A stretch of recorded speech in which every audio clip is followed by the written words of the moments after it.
Story 1. Am I the asshole for leaving a wedding reception upon arrival? I, 36F, was asked by my brother, 40M, to do him a favor and go to a wedding with his recently divorced best friend, 42M, Ted.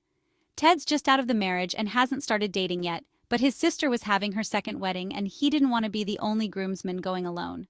I've known Ted for years, and he's always seemed a decent enough dude when I've bumped into him at my brother's events. Lacking plans last Saturday, being a pity date to a wedding for him seemed fine. I arrived on my own since he was in the bridal party, and the ceremony in the outdoor garden space was lovely. Upon entering the indoor reception space, Ted's name was on the seating chart at the head table. My name was not on the chart anywhere. Not as me, not as Ted's +1. It was assigned seating and every chair at every table had a name. I had not even spoken to Ted at this point, as he was with the bridal party before the wedding and taken off to do photos right after. One of the event staff saw me at the seating chart for way too long and asked if I needed help. I explained my issue and she called the wedding planner. After about 20 minutes of standing awkwardly in the lobby-type area, she came and informed me Ted did not have a +1 for the wedding, and they were at some kind of fire safety limit for the venue for the seated dinner, and they could not accommodate me at the event. She was polite but very firm. I wanted to die of embarrassment, apologized, and texted Ted that the wedding planner said I had to leave because of occupancy limits and my not being on the guest list. Then I hopped in my car and headed home. About a half hour later, he texted me back saying his sister was being an asshole and had invited his ex as his +1 and put her on the seating chart. There was apparently drama and the ex left. He wanted me to come back and take her spot. It was still cocktail time, so dinner hadn't even happened yet, and he had an empty seat next to him at the head table. I was already home, changed out of my dress, makeup washed off, and looking at takeout menus. I texted him back that I wasn't comfortable returning when I'd already been kicked out, and I was already home and not in an event-appropriate state anymore anyway. He got very demanding that I return because he was embarrassed by not having a date, and I'd promised to be there for him. He got my brother in on it to also demand I come back, and he's been guilting me ever since for leaving his BFF in the lurch. This has turned into a whole Facebook thing where Ted's ex has been mocking him for his date running away, and people are blaming me for ditching him when my whole job was to be a pity date. Also that I should have stayed until I talked to Ted himself instead of texting him. I could have stayed in the parking lot until he replied, I suppose, but it didn't occur to me at the time. I also could have gone back, but really just didn't want to at that point. Am I the asshole? I think she is not an asshole. What do you guys think? Comment below. Story 2. Am I the asshole for objecting at my mom's wedding? I, 19F, went to my mother's 48F wedding last weekend, where she was marrying the boyfriend, let's call him Joe, she's been with for the last few years. When the minister asked if anybody objected to their marriage, I stood up and read the short speech I had prepared on why I thought that she and Joe weren't right for each other. Everybody fell quiet, and my mom burst into tears at the altar, asking me why I couldn't just be happy for her and support her. But I couldn't let her marry him after everything that had happened. For background, my mother and father got divorced when I was 14. What I didn't know at the time was that my mom had been cheating on my dad with Joe, and he had been cheating on his wife for her. To make things worse, Joe is also her boss at the law firm they work at. So, when she introduced me to him for the first time, I wasn't his biggest fan. However, to my surprise, I grew to like him as we spent more time together. I thought him and my mom seemed to work well together, despite their rocky start. But that all changed one night when I got into a fight with my mom. It was a simple fight, and I was still an angsty teenager at the time, so all we were arguing about was my curfew. Joe was in the room, watching us fight. It escalated, and I threw my hands up in exasperation when suddenly I felt him grab me in a bear hug and lift me away from my mom. I screamed and slapped at his arms, so he dropped me and put me in a chokehold instead. I was screaming and kicking, trying to get him to let go as my mom yelled, "Get off of her! Get off of my baby!" When he finally did, I ran downstairs and called the police. In the months following, I moved into my dad's full-time and pressed charges against Joe. He claimed that he was trying to protect my mom and that he thought I was raising my hands to hurt her. My mom sided with him and told the police I was lying. The charges were dropped and I was forced to move back to my mom's for half of the time. We did family therapy, but I'm still afraid of him. After the incident, their relationship was considerably more strained. They fought more about everything. I would hear him scolding her about her forgetfulness, or telling her she wasn't useful enough around the house. She confessed to me that she felt like a useless housewife, completely inadequate compared to him. It revolted me. My mother has always been a strong, powerful woman, so why was she letting him walk all over her? I couldn't understand.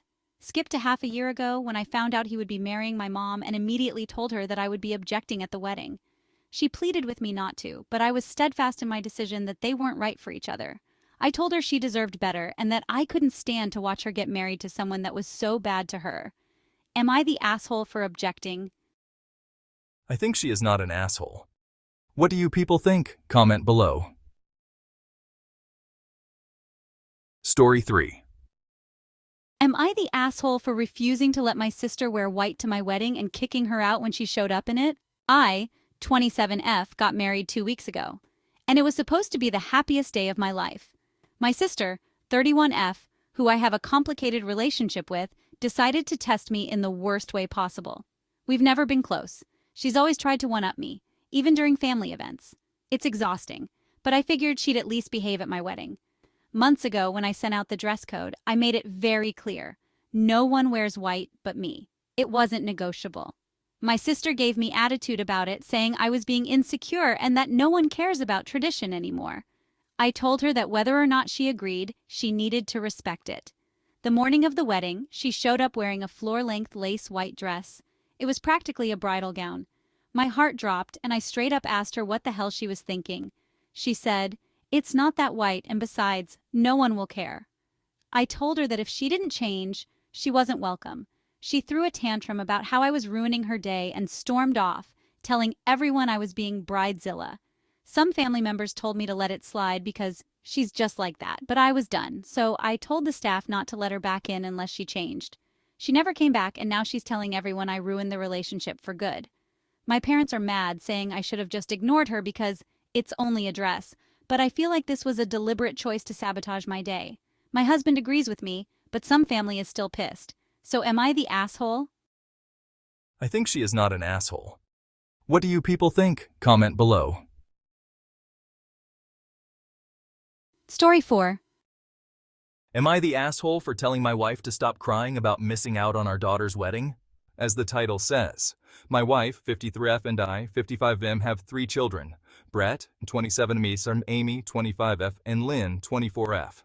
Now let me say, I love all my children in their own way, but no child has ever given me a headache like Lynn. She's our wild child, got a college degree at 16, began working and saving up, moved to Louisiana once she turned 18, got more college degrees, and lives a pretty nice life. I'm proud of her, of course, but she has always been our wildly independent, argumentative, intelligent little girl. She's the more social one, too. She's covered in tattoos, piercings, and always has funky hair. I'm proud of her, I love her, but she's always been our non-traditional child. Lynn met her, now husband, Brad, 27Ms, when she first moved to Louisiana. Brad is like Lynn, tattoos and piercings up the wazoo, non-traditional. He's a good kid, I like him. He protected Lynn and has been by her side for a lot of things. I actually love that kid for protecting my baby girl. Lynn will be the first child of ours to be married. So when we heard the news about their engagement, my wife was super excited. She started talking about wedding planning and all that girl stuff. Lynn and Brad were both upfront about not wanting a wedding and just wanting a small party with mainly family and some friends as a celebratory thing. My wife was very upset and pushed at Lynn till she reluctantly agreed to plan a wedding. Not even a week into wedding planning, Lynn and my wife had a spat about floral arrangements, which led to Lynn flying back home to Louisiana. Lynn announced they had eloped and would be planning a small, intimate get-together in New Orleans around Halloween time. My wife lost it. Her and Lynn got into a huge argument over the phone, which led to them both not speaking. My wife cries every time this situation is brought up, saying she missed out on her little girl's special day.